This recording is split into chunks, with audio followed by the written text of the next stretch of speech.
By the time the sirens cut the quiet of our street, I'd already decided to tell Josh the truth. I thought I knew the shape of that confession, soft, ordinary, survivable.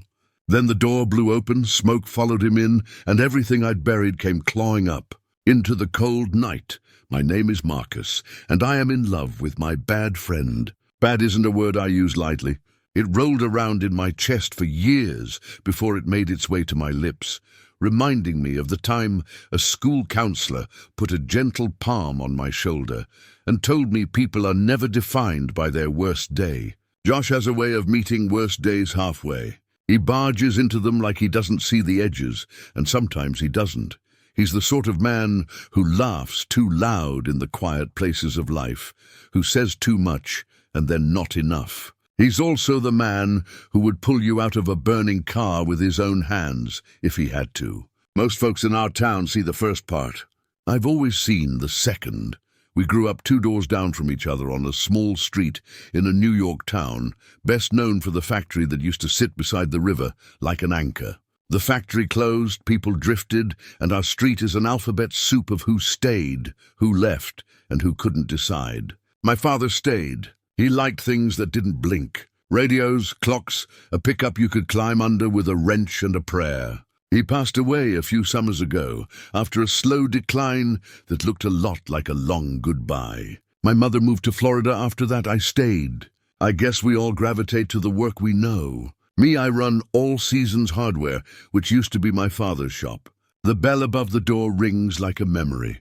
People still ask me for the exact size of a screw and expect me to know it by heart. I usually do. Josh never really stayed anywhere. He was the boy who held firecrackers too long to see if they'd burn his fingers. He was the teenager with a chipped tooth and a motorcycle he named Lucy. He did a season on a fishing boat, a few months driving a truck for a company that had more rules than he liked, and a stretch at a machine shop in Utica until the foreman told him you can't flirt with danger and torque wrenches at the same time. He came back to town the fall my dad was failing, stopped by the store, leaned on the counter, and grinned at me like he had found something in the bottom drawer he'd been looking for a long time. "Mark," he said, warm and reckless. "No one else calls me that. You still making keys like some kind of magician?" "Some tricks never get old," I told him. He handed me a brass blank that had seen better days and asked for a copy. He didn't have to tell me he'd lost another key. He never has to tell me what he's lost. It shows in his eyes first. We weren't best friends, not the kind you see in movie posters. The word we used for each other was simpler and more complicated. Friend, said with the patience of a garden in August.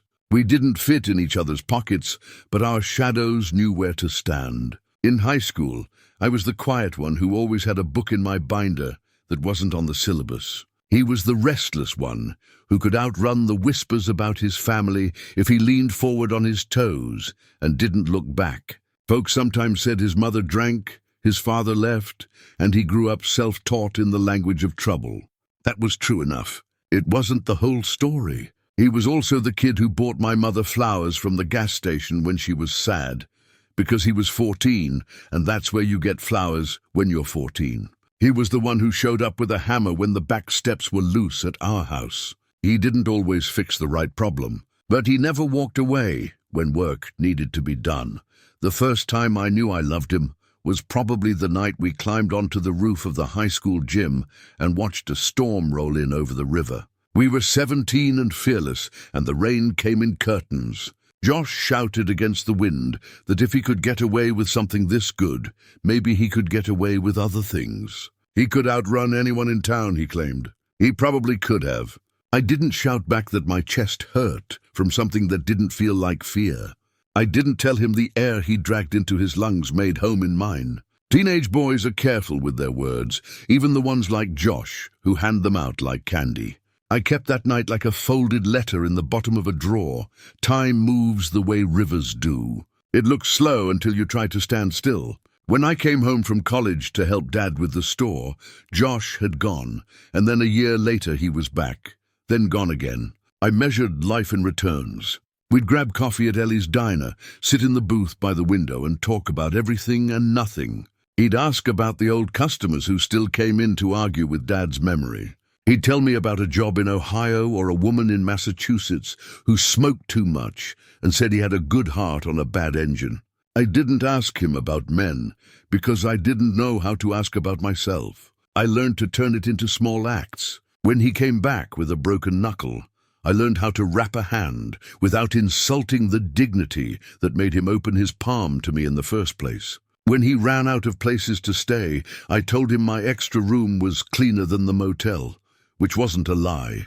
We did that for years, an ebb and flow, a tide that kept bringing him to my door. I kept the bad part in my mouth like a tongue pressed to a toothache. Bad the way people talk about ignoring the rules that keep your neighbors safe. He wasn't cruel. That's not what bad meant. It meant he had a way of choosing yes when anyone careful would choose no. He gambled on tomorrow with today's rent money. He balanced a beer on the edge of a table and told himself a story about how it would never fall. He said the sky would hold him if he jumped, and sometimes it did. He had luck like a coin, heads up when you picked it from the sidewalk. He believed his luck was a skill. I loved him anyway, maybe because of it. Loving him felt like standing at a train station. You could feel the arrival in your bones before you heard it. You could also feel the departure coming just as sure. He came back for good, if that's a phrase you can use for a man like Josh, the winter after Dad died. When the days were early dark and the town put lights on every storefront to keep people from forgetting how hope looked. He knocked on my door with a cardboard box under his arm and a look on his face like the dog who shows up after a storm, muddy and proud and unsure. He'd gotten a job with the volunteer fire department, which surprised exactly none of the old men who survive on coffee and opinion. The boy's been running toward fires his whole life, Mr. Klein from the barbershop said. Might as well give him a coat and a helmet. He moved into the extra room over the kitchen, the one that used to smell like my father's fishing gear. We fell into a quiet rhythm that felt so natural it scared me. Josh would come home late with smoke in his hair and stories he sometimes told and sometimes didn't. He'd stand at the sink with his hands under the hot water until the heat got through his skin. I'd leave a plate in the oven, a habit my mother taught me for the men in my family. Keep a plate warm, keep a light on. He'd eat standing up like he was afraid if he sat, he'd sink. And then we'd watch some late-night show with the volume low, elbows barely touching on the couch, two men who knew more about each other than either of them could say out loud. It was ordinary in a way that took my breath away. Ordinary is a miracle you don't notice until someone tells you it's rare. I didn't like all his choices, and I told him so when I could say it without making him run. He was drinking less, partly because the department had rules, and partly because he liked having a reason to look me in the eye. But he still had friends who took more than they gave. He still borrowed trouble, like it was a neighbor's tool he could swing without breaking. He dated a woman named Mel, who liked his danger more than his kindness. If you asked him, he'd shrug and say, "She knows what I'm like." He said it like a compliment and a warning. He didn't know how to accept that he could be wanted for the good parts of himself. He knew how to perform for the people who clapped for noise. When he left me a note one night, gone out. Don't wait up. I rolled it between my fingers like a cigarette and thought about how every story we tell ourselves is a house we decide to live in. I was building something different. I was just afraid to point to it. Our town has a siren that winds up like a throat clearing. You can feel the sound inside your ribs. It pulls you out of yourself. When it goes off, people step onto porches without realizing it. They look down the street like they can will the truck faster by staring hard. Firefighters talk about seconds the way other people talk about dollars. Josh never ran as fast as he did when he had that pager clipped to his belt. He'd be out the door with his boots half on, carrying that big care of his, like it weighed more than it did. The night from the hook wasn't yet the night I said all the things I should have said. But it was the night everything I'd held back threatened to break me with its weight. It was late January. The kind of cold where breath goes white and road salt turns every car the same tired color. I was at the kitchen table balancing the store's order sheets, a job I never liked but knew how to finish. Josh was supposed to be off shift, sprawled on the couch with a blanket up over his ankles, flipping channels and pretending to care about basketball. The pager screamed. He was on his feet before I felt my muscles remember how to stand. "Old Miller Building," he said, listening, eyes focused on a place I couldn't see. "Third floor, smoke showing." He pulled on his coat and kissed his hand, tapped the doorframe with his knuckles the way he always did for luck, and was gone. People keep habits the way plants keep reaching for the sun, even when they're not sure why. I followed in the truck because I learned long ago that waiting is a kind of injury. The Miller Building sat on a curve in the road by the river. It was a stack of old apartments and offices, brick and stubbornness, home to people who took more than they had because it was what they were given. Smoke poured from the windows like a bad dream. Firelight makes a sound if you stand in the right place. It's a roar and a whisper, the two voices every dangerous thing uses. The firefighters moved in their practiced patterns, all language and hand signals, like a dance you don't want to be invited to. I saw Josh in his helmet, something like calm painted on his face, and felt my heart try to sprint. There was a woman on the sidewalk keening, and someone said her kid was still up there, asleep maybe, or frozen by fear. I watched the news enough to know that in a fire, time is a kind of currency that vanishes faster than you can count. They went in. I watched the door swallow him, watched it spit other men back out coughing. Every second stretched and snapped until the siren rewound and started again. I prayed the way you do when you don't believe in your own words.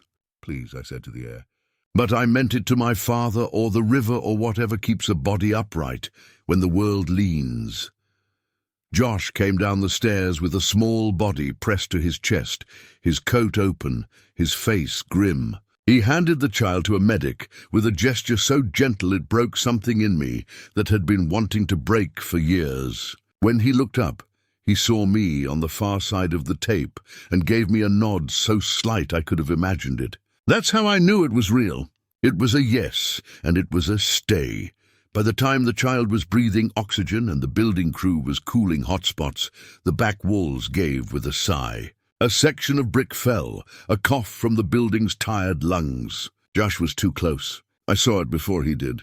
He moved anyway. He shoved a rookie out of the way and took a hit to his shoulder that sent him hard to one knee. The sound he made was the kind of noise you try not to carry home. The world shifted like a table under a heavy weight. Then he gritted his teeth, got back up and waved me off with a look. All of that happened in the space of a breath. All of that happened 100 times over in my mind later, when the kitchen was quiet and too full of the shape of him, when I reached home, hands trembling so hard I thought I'd break the glass in the cabinet. The door blew open and smoke followed him in, just like the hook I can't get out of my head. He was ash-smeared and smiling, the kind of smile that's more relief than joy. "He's okay," he said, knocking soot off his sleeves, as if he could knock off the feeling of what might have happened. "Kid's okay." "You're not," I heard myself say, too sharp, too loud. "Your shoulder." "It's nothing," he said, which is code in Josh speak for "it hurts like all hell." I took him to urgent care because love is often a series of bossy sentences you say with your heart in your hands. The doctor put him in a sling and told him to take the night off. On the ride home, he was quiet, his breath even, his eyes on the road in that narrowed way he gets when he's holding too much. The radio played oldies because of course it did at a time like that. He hummed under his breath without thinking, a habit that always makes me want to reach across and put my hand on his leg. I held the steering wheel like a promise. That night, after he'd showered until the hot water ran out and I had made him toast, which was as much as he'd eat. We sat on the couch and watched the reflection of the TV flickering on the window. He smelled faintly of smoke and soap, a combination I now associate with relief. He drifted, half asleep, his head tipped toward my shoulder, and for once I let it land. His hair was damp. The warmth traveling from him through my shirt was small and sure, and louder to my heart than any siren. I wasn't brave enough to do anything but stay still. But staying still sometimes feels like an act of faith. He stirred, blinked at me, and something in his face changed, like he realized what he'd done and needed to apologize for being human. He sat up, cleared his throat, and said too bright, "I should give you something for the laundry." "Hazard pay." "You saved a kid," I said, like it was a prayer. "You saved a kid," he shrugged with the good shoulder. "We all did. Team of people, Mark. He didn't take credit well. He didn't take any softness well if he thought he didn't deserve it. I wanted to tell him that if we handed the good out like slices of pie, he'd be the one who made sure everyone else ate first, and then pretended he wasn't hungry. Instead, I got up and rinsed our mugs, my hands inside the ordinary thing. Sometimes that's the only way to carry feeling without dropping it. He was asleep halfway up the stairs. I took the blanket from the back of the couch and laid it over him. He didn't wake, but some piece of him must have felt the weight, because he sighed and his face softened into a boy's. I stood there longer than I should have, memorizing the angle of his jaw, the freckle near his ear, the way time can be gentler when it wants to be. I didn't sleep. I sat at the kitchen table and wrote a letter on the back of an invoice because it was the only paper handy. I didn't call it a letter in my mind. I called it an inventory the way I used to count nails and bolts in the bin with my father. A quiet roll call of what I had and what I was afraid I didn't. I wrote down things like, "You're a good man, and you scare me in the ways loving anyone scares me, and I have loved you so long." The sea word has shifted around us and become something else, a place, not a feeling. I folded the paper too many times and slid it into an envelope left over from Christmas cards. I didn't sign it. I put it in the cookie jar in the pantry because my mother taught me to hide cookies where people would look and secrets where they wouldn't. I planned to give it to him in the morning, or the morning after that. I planned to be brave another day. He wasn't brave either, not in the way people think. He was brave in other ways, like he was brave enough a few days later to tell me he'd taken a call from someone he shouldn't have, someone who flits around the edge of our town, picking up men like Josh, men who can be used and cheered and blamed on schedule. The man's name is Troy, and he has a smile you need to disinfect. He was throwing a party in a warehouse that hadn't seen legitimate business in a decade, and he wanted Josh to come work the door, make sure only the right kind of wrong came inside. "It's a night," Josh said, shifting his sling like it was comfortable. "Easy money. I can keep the peace." My mouth did that tight line thing that looks like judgment and is actually worry pretending it's control. "You're healing," I said. "And Troy doesn't know how to keep the peace. He knows how to make money louder than the quiet people in his head." Josh grinned, a little guilty, a little daring. He turned daring on like a porch light. "I'll be careful. I know every fool in this town. I know what they want before they've finished wanting it. You know what you used to want," I said, and the air went still. He looked at me and something raw moved between us, something with a shadow. "You think I'm going to fall into a hole I started digging at 19, he said softly. "You're not wrong. But I know the shapes now. I think you don't get to take care of everyone else if you don't take care of yourself," I said, trying hard to keep the old man voice out of it. "The one that tells you what to do because he's afraid of what will happen if he doesn't." I hadn't earned the right to ask him to stay home. I hadn't told him why I wanted him to. He went. Of course he went. Men like Josh need to touch the stove again to be sure the heat didn't go away. The town turned its head as it always does. If you ask me what faith looks like, sometimes it looks like watching someone you love make a choice and being there afterward. He came back late, later than he said, angry in that sparking way that means he's hurt. The night had gone sideways. A man with a jaw like an anvil and a problem with his father had started something no one intended to finish. Josh doesn't walk away from a bad story if he can wrestle the ending into something else. He got a cut on his cheekbone and tenderness in his voice that he covers with a joke when he doesn't want you to see the bruise underneath. "Say it," he told me in the kitchen, laying his keys on the table like coins on a plate in church. "Say I was stupid." "I won't," I said. "You know how to do that all by yourself." He laughed, not because it was funny, but because he didn't know what else to do. "He threatened to come here," he said, and the joke died. "Said he knew where I slept. He said he knows where my people are. Your people, I repeated. I wanted the words to be stronger than they were.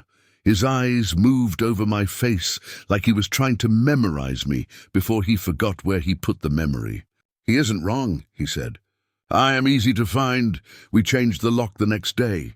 The key to the new lock was the one I'd made for him years ago, the copy of the brass blank he brought then. It fit like old coins in a jar. He carried it around like a talisman. Some men wear crosses. Some men keep stones in their pockets. Josh kept that key. If this were the part of the story with a neat end, we'd tie it there, with me holding strong and him learning quick. But life is a longer road than that. The party, the threat, the man with the anvil jaw folded into a week of short sleeps and longer days. And somewhere in there, the fire marshal came by the hardware store and told me, voice low, that there'd been whispers around that first fire. People like to talk when nothing else is moving. There was a rumor that the fire at the Miller building wasn't an accident. There was a rumor there was the accelerant. And there was a rumor that someone had seen Josh back behind the building before the call came, smoking or thinking or both. I'm not asking you anything, the marshal said, his hand on the counter like it was there to gather my worry. I'm telling you what the benches will be talking about. I felt the old rage come up hot and heavy, the kind that is less about the words and more about how tired you are of the math. People always find a way to make certain men fit certain stories. He saved a kid, I said. They can talk to the boy's mother before they say any other words. They'll say he lit the fire so he could be the hero, the marshal said, a bitterness in his mouth like burned coffee. They always do that to men who don't keep their backs straight enough for them, I told Josh that night, because secrets thrive in the spaces where shame hides. He leaned on the counter silent a long time. Then he said very quietly, I was back there before. Me and Liam, the new kid. We cut through the alley when the call came. He looked up at me like I was a judge he hadn't intended to stand in front of. I was smoking, he said. I shouldn't have been. I put it out. I swear to God, Mark, I put it out. I don't light flames unless someone's dying. My jaw tightened. It had nothing to do with the cigarette, and everything to do with how much I wanted to believe him, and how much I did. I know, I said, and I did. Then I put my hand on his good shoulder, because sometimes hands are smarter than voices. You're not in a courtroom with me. You don't have to build a case. Just tell me. I'll stand next to you, in front of anyone who makes you repeat it. He didn't cry, not then. I don't know if he cries where anyone can see. But his chest heaved once, and then he blew out a breath like a man who has been holding up a ceiling with his back. We went on, because you always do. We went on through the smallness of February and into the soft grey of March, where the snow dissolves and leaves behind the kind of mud that clings to your boots and tries to pull you down. Josh worked shifts and smiled when people glared and kept his head lower than it wanted to be. There are 100 kinds of strength, and he wore them all like an uncomfortable shirt. We sat on the porch when the sun was brave enough, and the neighbor's dog came by for treats he wasn't supposed to get. Josh named the dog Mr. President and insisted he was very busy and couldn't take our calls. I laughed more in those thin days than I had in months. It's strange how the heart holds grief and joy like they belong in the same room, because they do. If grief is a long hallway, joy is the open window at the end. One night, while the wind rattled the downspout like a man tapping a quarter on a bar, I found the envelope in the cookie jar and moved it to the drawer beside the sink. I told myself I was being practical. The jar wasn't exactly a safe, but really it was the part of me that was done with hiding, moving closer to the part of me that planned to speak. It felt like sliding a chair out from under a table and not just thinking about sitting. I wanted to tell him all of it. I wanted to say I am in love with you. I wanted to say it slow, like a song I learned as a kid. I wanted to say it simple, because truth doesn't need costume jewelry. Then the second fire happened. It was in the warehouse where Troy had held his party. It went off after midnight, a bloom of orange and heat that ate the sky.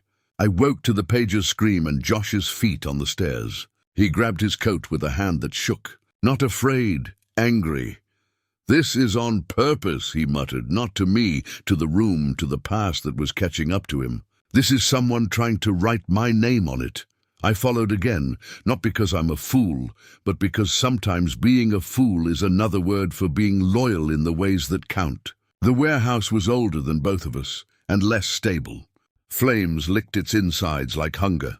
The men moved the way they do, hands and hoses and shouts that sound like orders and prayers. Josh should have been on the rope team, but he went where he always does, into the place where the choices are immediate and always cost you something. The roof bowed, the kind of bend that makes the smart men on the edge shake their heads. I watched him go in and felt my body stay out of itself for a second, my soul catching on a nail. Then there was a sound like a spine cracking. The roof buckled. People ran and didn't run. The air changed. The world does that in pain, pulls in on itself and opens out both. Someone grabbed me by the arm hard enough to make me see stars. "Stay behind the tape," a voice said, and I knew it was a voice trained to keep men forever from walking into the worst day of their lives. In the line of smoke and light, I saw Josh move toward a shape on the ground, a heap of cloth and arms, someone hurt or gone. He didn't hesitate. He never does. He dragged the man, then staggered, then put weight in his legs like he was telling them what to do. He made it to the door, fell through it, and I thought my heart would climb out of my chest and go kneel with him. When they loaded the hurt man onto a stretcher, the paramedic called a name. It wasn't Josh's. Josh stood unsteady, found me in the mess, and gave that nod again, the whisper of a nod. He had a cut above his eye and a face full of smoke, and a look that said he knew the fire wasn't the only thing burning. By sunrise, the whispers were louder than church bells. Troy's warehouse, Josh's shift, Josh's temper. I'm not a man prone to violence, but I understand now how it lives in the same room as love. People will talk about the fire marshal's report. They will come to the counter at my store and pretend to ask for nails and ask for gossip. They will say, "I heard he," and well, you have to admit, and they will think I owe them a story. I've never owed anyone my story, but I owed Josh something else, a truth. He didn't come home right away. He walked the river to let his brain find the edges of itself again. He does that sometimes, like the water knows saints and sinners alike, and lets you confess to its sound. He came in after the bell over the store door counted noon, but he didn't ring the bell that belonged to our house. He used his key, quiet like a boy sneaking in after curfew. I found him at the kitchen counter, his head in his hands, shoulders curved around the place where he hides his softer parts. "They think it's me," he said when I touched his shoulder. His voice was rough. "They always think it's me." "They," I said, because I needed the target. They are lazy thinkers. They don't like to do the puzzle. They like to use the picture on the box. "I used to be the picture on the box," he said, something like humor and something like grief pulling at the same spot on his mouth. I taught them how to build it. "I'm not upset," they remember. "I'm upset that you," he stopped and started again, "that you might have to walk through it with me, and I never promised you it would be easy." I wanted to say, "We build easy. We also build hard." I wanted to say, "I love you." It came out like air. "Don't tell me what I'm allowed to carry," I said. "We've been doing this a long time." He lifted his head.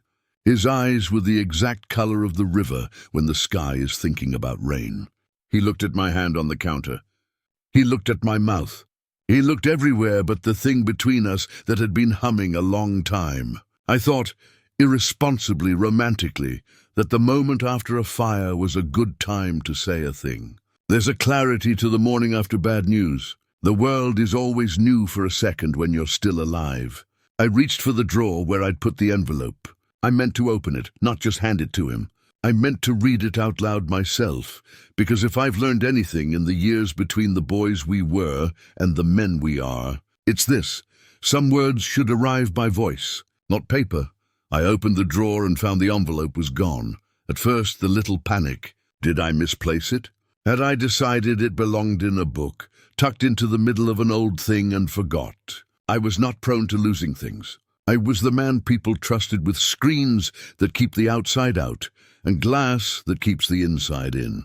I felt my face shift, a small alarm. Josh saw it. "What?" He said, nothing like the groan of a man who'd been blamed his whole life, and everything like a friend who worries he's knocked over something that mattered. Nothing, I said, which was untrue. I opened and closed the drawer again, a child's magic trick. A letter. Never mind. A letter, he repeated, and I watched him try on a dozen expressions in a second. From who? For you, I said, because the moment had already cracked and all that was left was honesty. From me. Today isn't the right day to... I stopped because the expression he landed on did not match a man surprised by the concept of my letter. He reached into the pocket of his jacket, the one he always hung on the back of the chair, the habit we argued about and never fixed. He pulled out an envelope, creased from being carried, thinned by being opened. My envelope. He had read my inventory before I had the nerve to present it. He didn't hand it back. He set it on the counter, fingers on the edges, steadying it like a picture in an earthquake. His jaw moved. He swallowed. Then he leaned on his elbows and looked at me the way he looks at fires, like fear is a companion and not a command. I wanted to be mad, he said. People don't write about me like this. It's too kind. I don't know what to do with kind when it has my name in it. I took it because I'm a thief in ways that are small and not small, and because I wanted to know if I was right.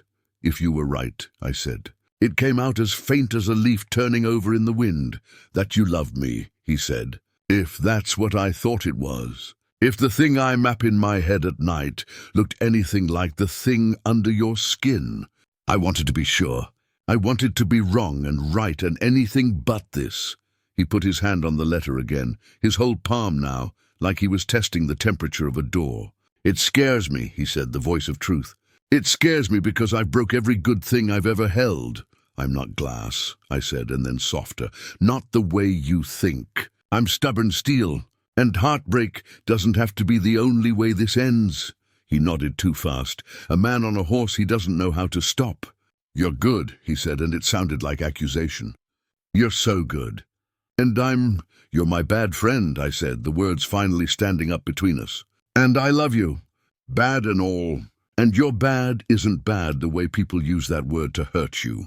It's bad like a broken fence you fix with wire and time. It's bad like a river after a storm, high and loud and breathtaking. It's bad like saying yes when you should say no, and then learning to say no because you want to be worthy of a yes. He laughed, a helpless sound. He rubbed his face with both hands. You make it sound like a sermon. You like sermons, I said. You love when people tell you to be better because you already want to be. This is not me telling you to be better. This is me telling you you're loved. He stepped back, a reflex, as if love was a flame, and he'd learned to let only duty burn him. He put both hands on the chair back and squeezed. I don't know if I know how to be in love, he said, as though the words were in a language he only half spoke. I know how to want. I know how to leave at the first creak of the floor. I know how to stand in a door and decide to stand. I don't know how to be inside it with someone, else and not break everything.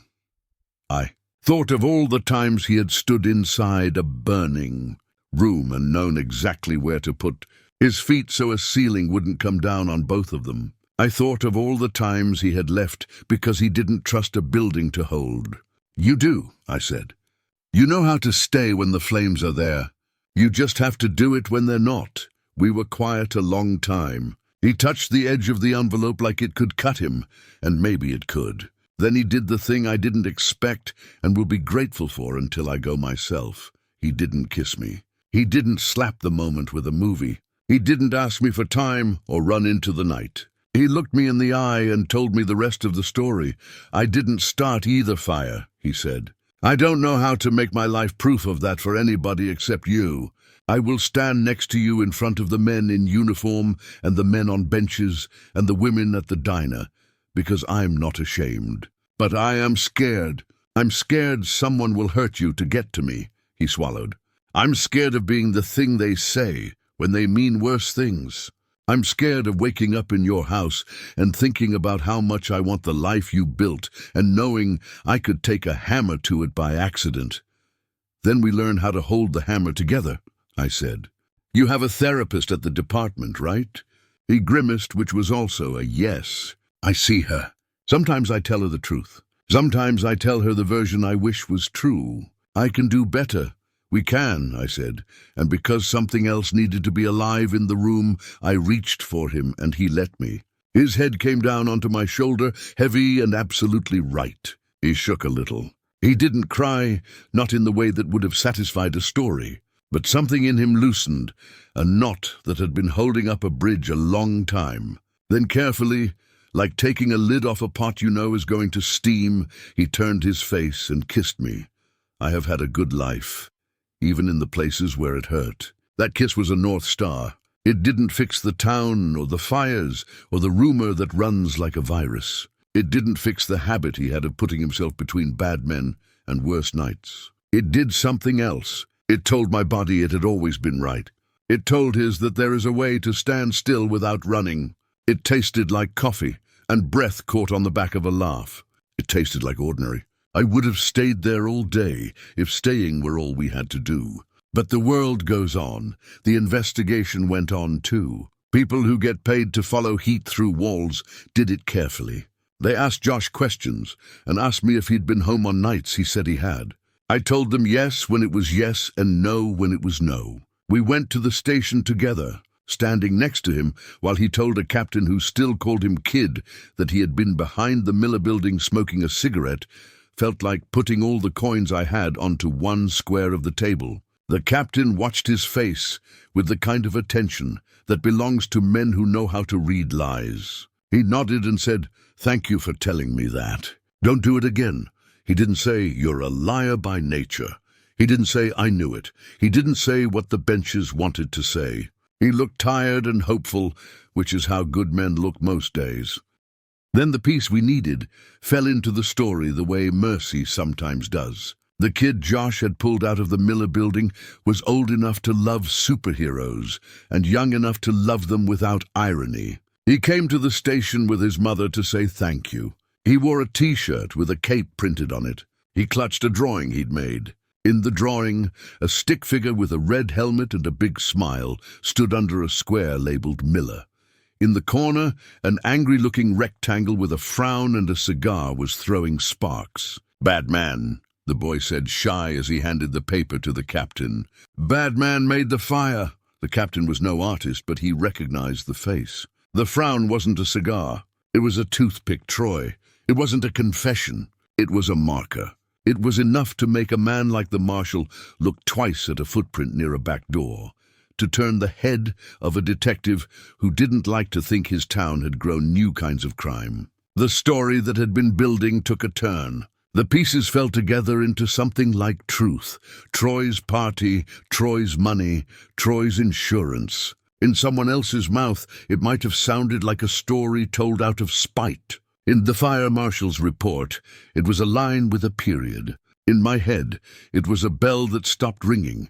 They arrested Troy on a Tuesday. It rained the way spring rains, even a little sun stuck in the drops. The town exhaled a breath we all knew we were holding. People came into the store and bought more than they needed, like spending on something solid would balance all the chaos they'd been carrying. They apologized to me without saying they were sorry. "You know how people talk," Mr. Klein said, which is the kindest way a man who taught himself how to be brave can say he had been afraid.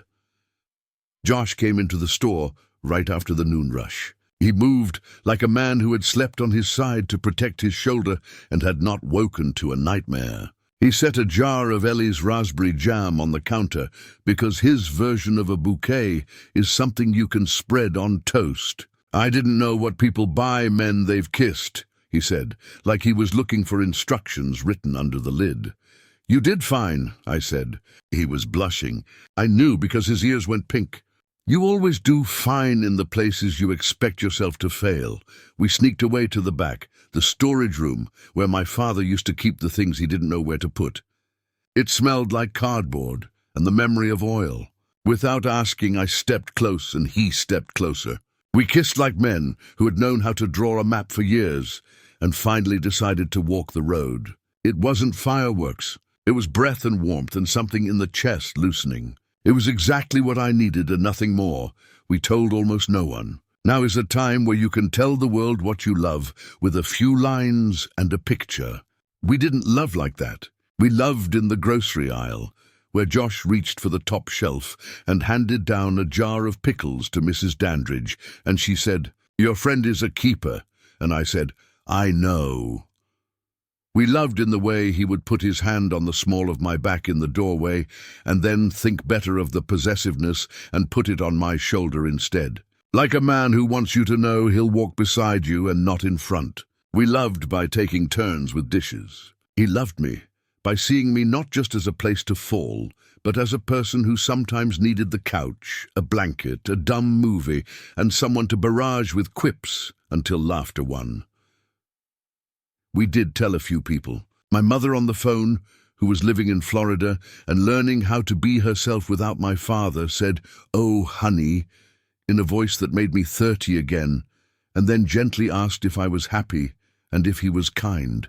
I told her yes to both. She told me that when she was young there were more rules, and less love showed its face as a result, and she was glad I had a face like love to look at. Then she asked what I wanted for my birthday, so she could send it without waiting for a holiday, because she'd realized time is only as polite as you are. The last loose thing in this story is a night that will live as a scar in me, in the way the bad days keep themselves honest. It happened in summer. The air had that sweetness that makes even the bad corners look hopeful. We were out late on the porch. Mr. President, the dog, was asleep under Josh's chair.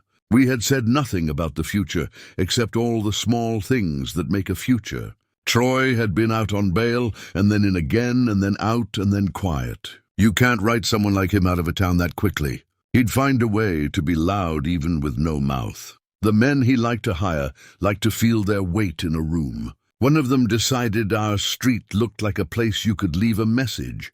He had a can of something, and he had a lighter, and he thought a porch swing should learn how quickly a good night can end. If you've never smelled accelerant in the heat, count yourself blessed. It carries a promise. It says, "This will be fast." Josh reacted before the man finished his thought. He went over the railing. He took the can away like he'd been practicing for years, because he had. He didn't hit the man. He didn't rage. He pinned both wrists behind the man's back, the way the department had taught him, and said, "Quiet, you don't have to do this." The man was young, old enough to regret the rest of his life. He was shaking. Men like him don't get taught to change their minds mid-act. The fire never really caught. Josh's voice did. We called the cops. He had the luxury of trusting them that night, because we live in a place where they know his name, and know he saved their kids 12 times if you count, and 100 if you listen. They came. They took the kid. They took the can. They took the lighter. They didn't take my belief in the fact that a small town will sometimes choose the right, even after it's chosen the wrong. Josh didn't sleep. He sat on the porch swing until it creaked him a lullaby. I sat next to him and watched the stars do what they've always done, mind their own business while we try to mind ours. We got older in that year in the ways that count. He kept going to the department therapist. He learned the language for when he's about to do something because of a feeling, not a fact. He learned to wait 10 seconds when he wanted to run. I learned to ask for what I wanted without making it sound like a chore. I learned how to say, "I need you home tonight," and mean, "I am tender today and want your shoulders in this room." We told our neighbor, Mrs. Callahan, who brought us a pie and told us she always knew because she watched Josh mow the lawn twice in the same week, and that was not a man trying to impress a woman he didn't live with. We took drives up the river on Sundays and listened to baseball and let the innings add up like a measure of happiness. We went to the farmer's market and bought too many tomatoes, and then learned how to can them from a video and my mother's voice on speakerphone. The fires stopped. Not all of them, because fires don't make promises. But the ones that had been set to make a point went out. The town moved on, in the way towns do, which is to say it held the story in its side pocket and took it out once in a while at the diner and then put it away. And slowly, slower than we needed and faster than we feared, the rumor that had our names in it learned another recipient. Klein shaved the sides of his beard and told me I looked younger. A school put a plaque up for the firefighters, and they didn't spell anyone's name wrong, which is a miracle. I don't know how to end a story like this except to tell you the simple truth. We are still here. He still leaves his jacket on the chair and says he'll hang it up later. He still drinks his coffee too hot and makes a face that looks like my face when I hear a bolt head strip before it's threaded. I still label the bins, and he still pretends to forget where the measuring tape lives because he likes to make me talk. He's not a bad friend anymore, but I say it to him sometimes when I want him to laugh and remember how far we came. "You're my bad friend," I'll tell him, handing him a jar he can't open. He'll grin and say, "I can live with that. When I came home tonight, the porch light was on. The air had the smell of cut grass and a grill somewhere 2 streets over. The bell rang over the door, and Mr. President barreled into my legs, which counted as a hug. Josh was in the kitchen with a towel over his shoulder, stirring something that made the house smell like garlic and thyme. He turned and looked at me, and didn't have to say anything for me to know my life had been bent toward this moment for a long time. He wiped his hands and cupped my face and kissed me once, warm and certain, then let me go because he knows not to hold on too tight. We ate, we talked. We turned off the lights and sat on the porch swing and let it sing us into night.